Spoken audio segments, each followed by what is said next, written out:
കഴിഞ്ഞ ദിവസം ഒ പിയിൽ ഒരു പേഷ്യൻ്റ് വരികയുണ്ടായി. ഒരുപാട് വർഷമായി ഡോക്ടറെ തലവേദനയ്ക്ക് വേണ്ടി ചികിത്സിക്കുന്നു. മൈഗ്രെയിന് ഒരുപാട് പെയിൻ കില്ലറും മരുന്നുകളൊക്കെ കഴിച്ചു. തീവ്രമായ വേദനയ്ക്ക് കുറച്ച് ശമനമുണ്ട്. ഇടയ്ക്കിടയ്ക്ക് ഒരു ഡള്ളായിട്ടുള്ള വേദന എപ്പോഴും വന്നുകൊണ്ടിരിക്കുന്നുണ്ട്. അത് കഴുത്തിൻ്റെ പുറകിൽ നിന്ന് തുടങ്ങിയിട്ട് വരുന്ന പോലത്തെ ഒരു വേദനയാണ് വരുന്നത്. ആളോട് ചോദിച്ചു വന്നപ്പം ആളൊരു കമ്പ്യൂട്ടർ എഞ്ചിനീയറാണ്. സിസ്റ്റത്തിൻ്റെ മുന്നിൽ ധാരാളം സമയം ചെലവഴിക്കുന്ന ഒരാളാണ്. അപ്പം ഇതിൽ വരുന്നൊരു കണ്ടീഷൻ എന്താണെന്ന് വെച്ച് കഴിഞ്ഞാൽ സെർവിക്കോജനിക് പെയിൻ എന്ന് പറയുന്നൊരു കണ്ടീഷൻ ഉണ്ട്.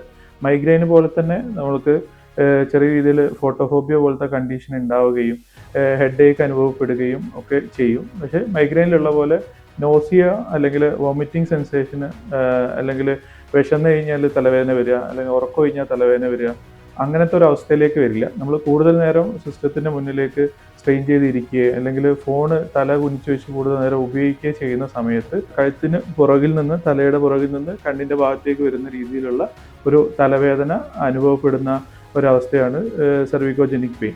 അപ്പം അത് വരുന്നത് എങ്ങനെയാണെന്ന് വെച്ച് കഴിഞ്ഞാൽ നമ്മുടെ കഴുത്തിലുള്ള മസിൽ, അതേപോലെ കഴുത്തിൻ്റെ സെർവിക്കൽ ജോയിൻറ്റിൽ വരുന്ന എന്തെങ്കിലും കംപ്രഷൻ, അതേപോലെ ഷോൾഡർ മസിലിൽ വരുന്ന എന്തെങ്കിലും സ്റ്റിഫ്നെസ് കൊണ്ട് അതിൽ ഞരമ്പുകൾക്ക് കംപ്രഷൻ സംഭവിച്ചിട്ട് പെയിൻ റേഡിയേറ്റ് ചെയ്ത് വരുന്ന ഒരവസ്ഥയാണ് സെർവിക്കോജനിക് പെയിൻ.